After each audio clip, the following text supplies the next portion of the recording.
Alrighty, what's up, motherfuckers and scumbags? And you know who you are. Peter Gilmore here for another video on this late Sunday night, February the 19th, 2023, right here on the Peter fucking Gilmore channel, youtube.com/Peter Gilmore. Thank you all for watching. Make sure you like the video, hit that subscribe button down below in my pants. It's in my pants. Otherwise known as the description box below. On this channel and my other 4 main channels down below in the description box as well. Find me on Facebook, follow me on Twitter and Instagram, share the video all over the internet. You all know this by now, but if you're new, then you're going to get the spiel. That's it. And hit that bell, turn on all notifications so you don't miss a goddamn thing. And if you're new, welcome to the party, pal! And I hope you enjoy the ride. Buckle up, grab a cold one. And if you like the content, like I said, smash that like button, subscribe to my channels, and leave a comment if you feel like it, and share the whole goddamn video with your friends. Why not? Don't forget to hit that bell so you get even more. And then you can go on my past videos and enjoy that too. And that's pretty much all I gotta say about that. Alright. It's Sunday night, it's late, I don't have work tomorrow, so I can do whatever the fuck I want. But hopefully you all had a great President's Day weekend. We got President's Day tomorrow, day off for most of us, day off for school for those of you schmucks that still go to school. But really a day off, so I get the day off, so I'm gonna probably sleep in most of the day tomorrow. I might go do a little grocery shopping with the missus, but see how that goes. And then I got a big day Tuesday, very important Tuesday, and I'm just gonna leave it at that. We got that, but I hope you all had a great Tuesday. Great Sunday. I'm getting ahead of myself. And if you didn't, well, too bad for you. That's all I gotta say. All right. Now I like to do discussion type videos, kind of like a little discussion, and kind of try to get, people to comment. Well, not try, but, get people to comment, and, if they want to do a video plot, that's fine. Now, as the title below says, we're going to talk about something very interesting, and, I hate to bring both these guys up, but, JD, that schmuck from New York, that egomaniac brave fan that he is, brought up something that he was talking about the Bloodline. We all know the Bloodline with our tribal chief, Roman. Still, you're a champion, 903 days, and counting. He mentioned that the Bloodline and then Otaku, good old Otaku, brings it up, calls JD egomaniac, like saying, what the fuck are you talking about? So I thought I was like, kind of sitting on this for a while, and, I was watching the WWE biography of the NWO, which was great stuff. At the end, they were talking about Scott Hall, the late great Scott Hall, and Kevin Nash got all teary. I almost shed a tear, because we all miss Scott Hall, the Les Lamont Chico, the bad guy, all that stuff. Very good episode, and it got me thinking, of what JD and Otaku were kind of arguing about with the Bloodline and the NWO. So, as the title below says, I'm going to do a little discussion video, kind of like not an open forum kind of thing, but I just want to do like a little discussion type video, or just an opinion type video, about which is better, the NWO or the Bloodline, and my reasons why. So I'm not going to make this too long because I don't have a lot of time on my phone. I would do this live, make it more, because I probably got a lot to say, but I'm going to try to make this short and sweet. Now, when the NWO came out in the mid-90s, Hall and Nash were there, got there, and then we all know the story about the NWO, Hogan being the third man, and then Ted DiBiase comes in, they get the Giant, they get X-Pac, all these guys, some of them that really shouldn't have been there. Like not even Disco Inferno, like Conan. I'm like, fucking Conan doing it in the Wolfpack. Okay, Kurt Hennig, that was nice. Bret Hart, at the time, before he got kicked in the head by Goldberg. Yeah, but it was like people in the NWO that really shouldn't have been in the NWO. But, you know, in the mid-90s, you know, the NWO was like the biggest fucking faction ever. And really, almost, WCW was flying high with the ratings. They were beating Raw every single week for 82 weeks. And then, you know, the stupid fucking shit with Tony Schiavone, you know, when Raw was taped, you know, he's like, oh, Mick Foley wins the title. That's going to put butts in the seats. And that was basically the nail that, you know, the proverbial nail in the coffin for WCW. Was then Raw went to the Attitude Era, Stone Cold, Steve Austin, The Rock, Undertaker, you know, guys like that, Hunter Hearst Helmsley, DX, stuff like that. You know, WWE just had enough, and they got, Stone Cold basically was the Attitude Era. You know, even if you watch his biography on A&E, he'd tell you, it's like, he's the reason why WWE almost went out of business, well, kind of resurrected itself, in a way. But really, the NWO, when they first came out, it was like, what the hell is this? Because WCW back in the day was shit. The ratings stunk. Then they brought in Hogan, who left WWE. Then Macho Man Randy Savage followed right after. And then, you know, then Hall and Nash come in. And, you know, they were the outsiders going against Luger, Sting, and Macho Man Randy Savage at Bash at the Beach, and the NWO had a third, Hall and Nash had a third guy, we didn't know who it was, and then Hogan comes out, does the unthinkable, and turns heel, like, red and gold, Hulk Hogan, brother, eat your, you know, say your prayers, eat your vitamins, and believe in Hulk Hogan, brother. We didn't think that Hogan would be the third guy, and then he drops the leg on Savage, turns heel, and everybody was like, what the fuck? Hogan? Hulk Hogan? Turns heel? And everybody was like, oh, this is gonna kill WCW. Which really, it didn't, because the NWO formed, and for like, I would say from 95 to 97, 98, the Monday Night Wars, we all remember that. I don't have to get into that. Just get the DVD. Or they're having it on actually right now on A&E. They're talking about it. The whole NWO Monday Night Wars thing.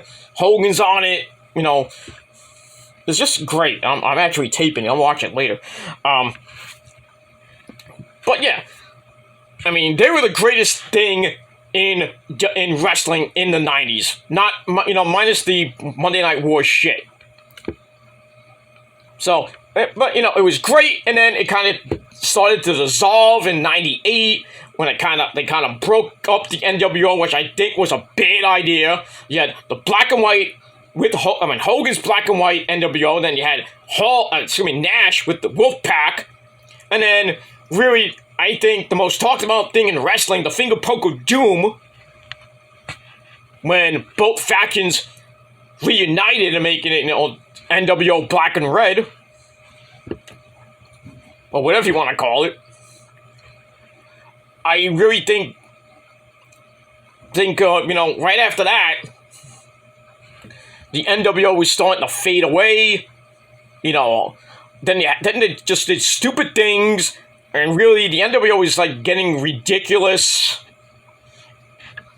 You know, Nash was, you know, even after Hogan left, you know, we all remember that Bash the Beach 2000, whatever it was. It just, like, the NWO didn't have that punch anymore, and then dissolved, and it was gone after WCW went away, after Vince bought it. But, I mean, it is what it is, the past is the past, blah, blah, blah. Really, I think the NWO was red hot, and they just really had no ideas after that. Because they were feuding with each other, and then, you know, when they got back together, what do you do now? And then they're adding people. I mean, Diamond Dallas Page was part of it for, like, a brief moment. You know, it's the Wolfpack, and there's pictures of him in the red and black shirt. You know, Sting was part of the Wolfpack, Conan, Luger, You know, it was a great time to be a wrestling fan because you had this big, humongous faction and this storyline where the NWO was so superior and they were just running roughshod on WCW. And who was going to beat them? It went on for like a couple of years. And then you bring in Sting, who is all good guy, Surfer Sting, woo! You know, guy like that. And he gets beat down, goes away for a while, comes back in '96, and he comes back as this Crow, like Brandon Lee, like Crow Sting character we all know and love. And he and Hogan went at it for 18 months, which culminated at Starrcade '97 in that really bad match. That was probably the worst match in Starrcade history. Yeah, Hogan allegedly won off a fast count. And then the match got reversed because of Bret Hart. And Sting then won the title. And right after that, the NWO started going downhill. Then eventually, it was done in in 2000. Like basically, the NWO was like basically not even like in their prime. It was like done. The prime was like 95 to 98. And then it gets brought back by Vincent Kennedy McMahon after he bought WCW. I'm gonna kill it with a lethal dose of poison. And they come back at No Way Out 2000 and I think it was 2002. Hogan, Hall, and Nash. And then eventually, you know, it went for a little while. They brought in Shawn Michaels to be in the NWO for a little bit. And then Booker T. Sucker for like a cup of coffee. For like maybe 5 minutes, and then the Giant comes back, you know, Paul White, the big slow. He was there, and then basically the NWO went bye-bye because Hogan fought The Rock, and that WrestleMania 18, probably a great match. Not the greatest WrestleMania of all time, actually I think that's 17. 18 was good, but not as great as 17, in my eyes. But in any case, you know, Hogan basically got cheered in that whole match, and then he had the rematch, and he's like, "Yeah, I'm gonna take down the NWO by myself. I'm gonna go back to red and yellow," and that was basically the end of the NWO. And there was really nothing that could even compare to that. I mean, DX was a good faction, but they couldn't, you know, hold a candle to the NWO. And then later, in the later years, like around, well, past the Ruthless Aggression era into the PG era, you had the Shield, which was just basically 3 guys: Roman, Seth Rollins, and Jon Moxley or Dean Ambrose. They couldn't even hold a candle to them. It was just basically a 3-man faction. You didn't have like a big, stable type faction. We didn't have those most of the time in the later years in the Ruthless Aggression era. We didn't have a big stable like DX was. Or like the corporate ministry, which couldn't even hold a candle to the NWO. I hate to say that because, you know, Undertaker was basically leading the corporate ministry with Hunter. And even both of those couldn't even beat Hogan, Hall, and Nash. That's a fact. And I hate saying that because, you know, I love The Undertaker. He's the GOAT of all GOATs. And if you want to debate me on that, let's go. I mean, we can go all day. Undertaker is the GOAT of all GOATs. Of the modern era. Not of all time. Because we all know that could be up for debate. The greatest of all time in the 80s, 90s, all professional wrestling. You can debate that between Hogan, Flair, you know, Macho Man Randy Savage, Bruno Sammartino, Andre the Giant, people like that. But, like I said, there was no big stables or a faction that could really, storyline-wise, compete with the NWO until the Bloodline came around. Basically almost 3 years ago. It was just Roman, the Usos, and then Paul Heyman, And then they bring in, later on, they brought in Solo Sikoa, because he's the cousin of the Usos. Then they bring in Sami Zayn for basically 9 months, which this whole storyline with Sami, with the Usos, with Paul Heyman to an extent. Solo really not doing much. You know, now you bring Cody into this as the supposed guy that beat Roman. And then you look at the story, you look at the Bloodline, and you look at the NWO. Who is better? And then JD's like, oh, the Bloodline is great. Like, it's the best storyline today. Yeah, I agree with that.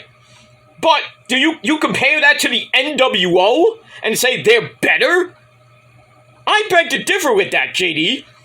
And this is my own opinion. You don't have to believe me. I don't give a shit what you say. Because you're a piece of shit anyway. But I digress. But in my eyes, I think the NWO storyline-wise, well, not storyline, I should say, wrestling-wise, is 10 times better than the Bloodline. Storyline-wise, I give that to the Bloodline, because this storyline is amazing. From the first day all the way up to now. And we still got about a month and a half to go. We got about 40 days away from WrestleMania Night 1.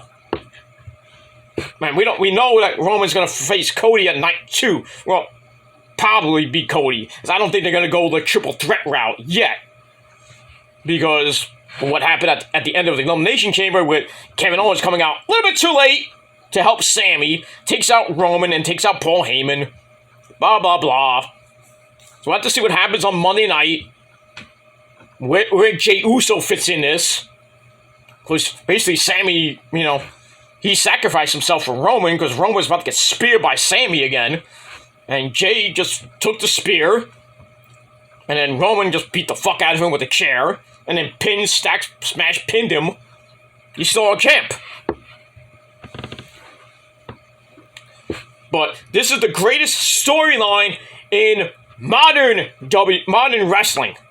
The modern wrestling era, basically. Not of all time. I don't think it's of all time. I really don't think so. It's up there, but I don't think it's of all time. But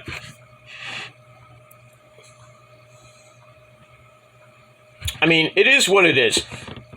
I love the storyline. I love the stories that they're telling. You know, like 1 week Jay's not there. We don't know what Jay is. And then we had the whole thing with Sami Zayn for 9 months, and which had a great culmination at the Elimination Chamber. We knew he was going to lose. There would have been. They was thinking about his Montreal screw job, which kind of did happen. You have to thank me for that. Because I predicted there was going to be a Montreal screw job, and it was. But there wasn't riots that I don't know. But you know, nobody thought that Sami Zayn was going to take Roman to the limit.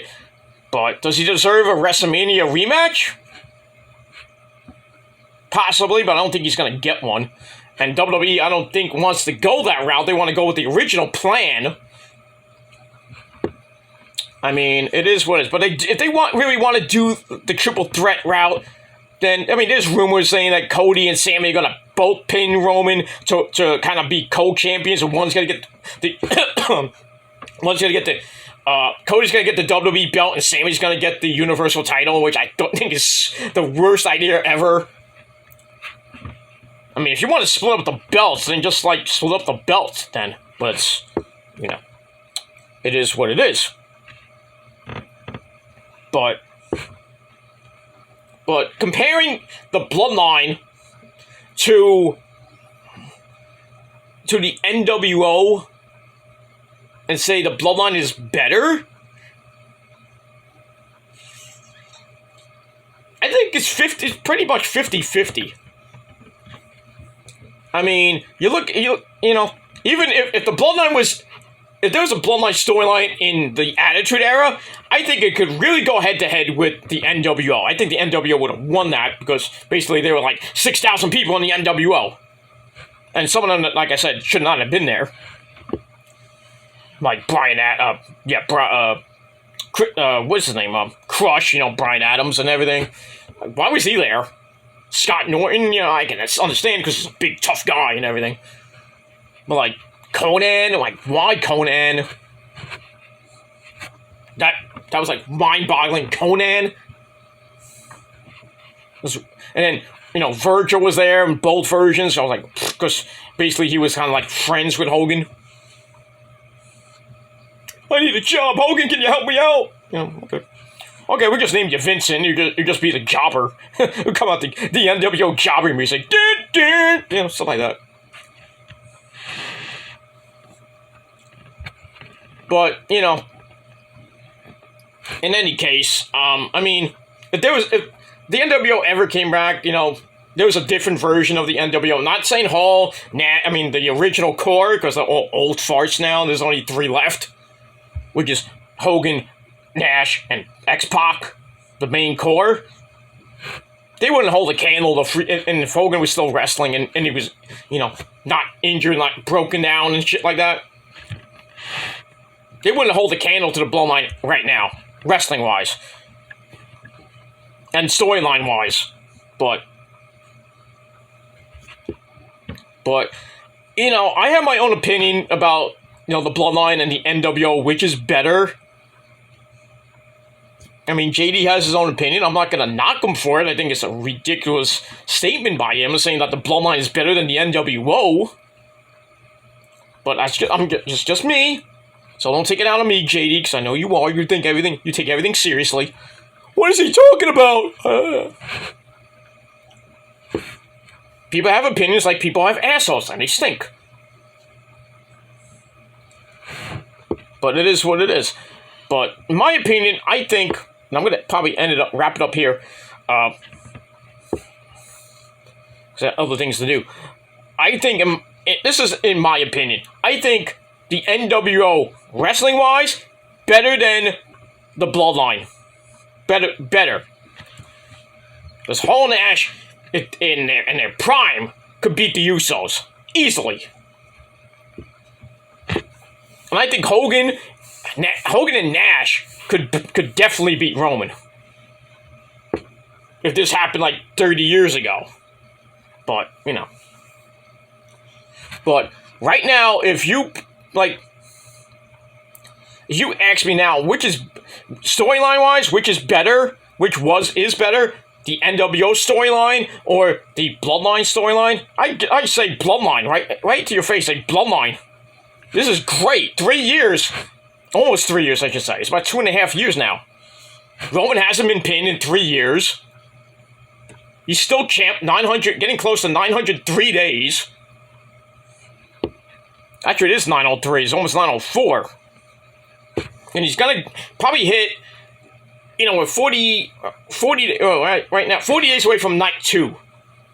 Right now, it's 40 days. So, he will get very close to 950 days. I don't think he'll eclipse that. I hope he does and goes to 1,000. Then he loses. But, all good stories have to have an ending. And really, the ending that the WWE has is Cody Rhodes, which is big freaking comeback story. And it's going to culminate with him finally being the one to beat Roman Reigns. Should he? No. Who should? Watch my video about who should beat Roman and when. I said at the 3-year anniversary of him holding that belt. To who? Maybe a guy like Braun Breaker. Maybe a guy, I would say, maybe have the Cody storyline go a little bit further. Or maybe they just bring up a guy like like I said, Braun Breaker could do it. But it's not going to be Kevin Owens. It's not going to be... People's like, oh, Jey Uso's going to do it. Like, it started with Jey Uso, and it should end with Jey Uso. No.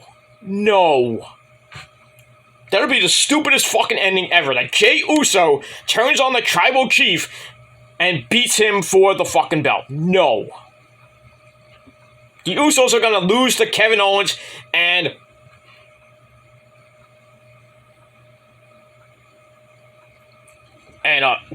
he's going to lose to Kevin Owens and Sami Zayn. The match is probably going to be, it's going to start out a little slow, unless Sami and Kevin, beat the fuck out of the Usos, or the Usos beat the fuck out of them.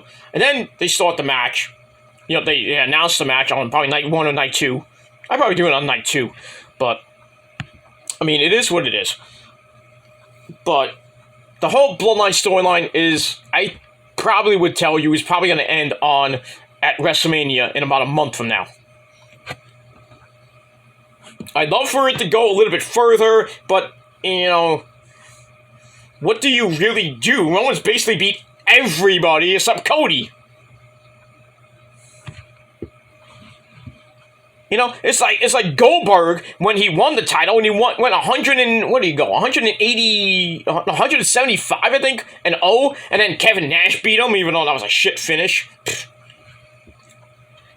You know, and then when the NWO started, when Hogan won the belt, he went on like maybe a year, I think it was a year or so reign. He was the best thing going in WCW, beating basically everybody. And then Goldberg wins the US title. And then next up, they knew they were going to clash. And they had the match. Goldberg beats the fuck out of Hogan. He wins the belt. And then he holds the belt for a little bit. Wins a few more matches. Like maybe almost 100 more matches. And then he loses to Nash. So they needed somebody to beat Goldberg. And it was Kevin Nash, thanks to Scott Hall with the cattle prod. Blah, blah, blah, blah, blah, blah. It's just like 19, that all over again, almost.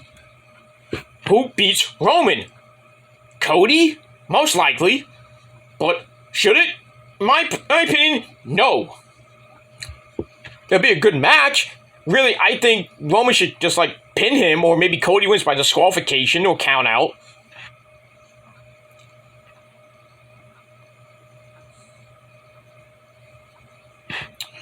I mean, it is what it is, and,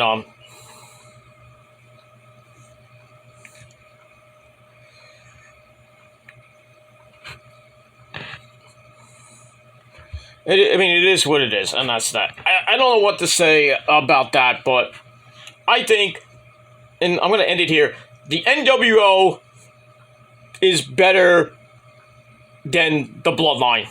I really think that. Storyline-wise, NWO is, well, not wrestling-wise, NWO is better. Storyline-wise, right now, the Bloodline storyline is the greatest thing in all of professional wrestling. It's great. And it's going to end, and then, after Roman does lose, what do you actually do with him? I think he's going to take some time off, maybe come back. I would say maybe by SummerSlam. He takes a couple months off, does some movies here and there. Comes back at SummerSlam or Clash of the Castle. Or maybe he just takes the rest of the year off, which will not please Lisa that much, but, it is what it is. Oh, here's another thought. I didn't even think of this one. I just thought of it now. We got Money in the Bank in July 1st, I believe, in the UK. Here's a thought. Roman beats Cody. Hypothetically. Roman beats Cody. Goes all the way all of April, all of May, all of June. The night of Money in the Bank. They have the Money in the Bank match. Who wins? Because Cody, he gets screwed. And then he gets put in the Money in the Bank ladder match, wins the Money in the Bank, and then cashes in either the same night or at SummerSlam against Roman in Detroit, and then Cody wins to end the 3-year reign. I would do that in a heartbeat. People are like, oh, Sammy should do it. Maybe. It's either Cody, Sammy, people saying Eli Drake, LA Knight. I don't think LA Knight cashing in on Roman. No. If Roman holds the belt through July, through June, I think at Money in the Bank, Cody or Sammy, or maybe somebody else, wins Money in the Bank, cashes in on Roman. I don't know how it's going to happen. Like Roman has a match with somebody, or they win the Money in the Bank, they say, I'm going to cash in at SummerSlam. Like Braun Strowman did, and stupid idea he did. Moron. because he lost. But that's what I think this whole storyline with the Bloodline should end. The story ends at SummerSlam, where it kind of began at SummerSlam 3 years ago. Kind of began at SummerSlam 3 years ago. But, when Roman came back, beat the fuck out of Braun Strowman and Bray Wyatt. Then he wins the belt like a month later. So, that's what I think really they should do. Have Roman go all the way to SummerSlam 2022, and then Cody or Sammy win, or somebody else wins Money in the Bank, they cash in. It's like, I'm going to cash in at SummerSlam. Roman's like, okay, whatever. And then that's going to be the end of the Roman part of the Bloodline. I think the Usos will end at WrestleMania, and then Roman will just be the man that nobody can beat, and he's going to go all the way to SummerSlam, lose to Cody or Sammy or somebody else, and then he'll probably take the rest of the year off, maybe come back at the Royal Rumble, maybe win the Royal Rumble next year, and then eventually go to WrestleMania 40. But then again, he has to win the belts back because they're thinking about doing the thing with The Rock. That doesn't really need the titles. So maybe Roman just comes back at the Royal Rumble, wins the Royal Rumble. I don't know what they're going to do. I really don't know what they're going to do. But to end the Bloodline storyline, like I said, it should end in August or whenever SummerSlam is this year. I think it's in August. But, late July or August. That's what I think Roman should lose the title. And the greatest storyline in the history of wrestling should end at SummerSlam. But that's what I think. Alright, that's it. Thank you all for watching. Let me know what you guys think. Which one's better, the NWO or the Bloodline? Put your comments down below. Subscribe. Smash that like button. Do whatever else you gotta do. That's it. Thank you all for watching. I'm gonna get out of here. I will probably see you guys tomorrow night. For my Raw review. I might do it Tuesday, but if not, I will see you on Issa's watch along and all that good shit. And until next time, go fuck yourselves. And we got 3 words for you. Fuck you, man! Adios, bitches.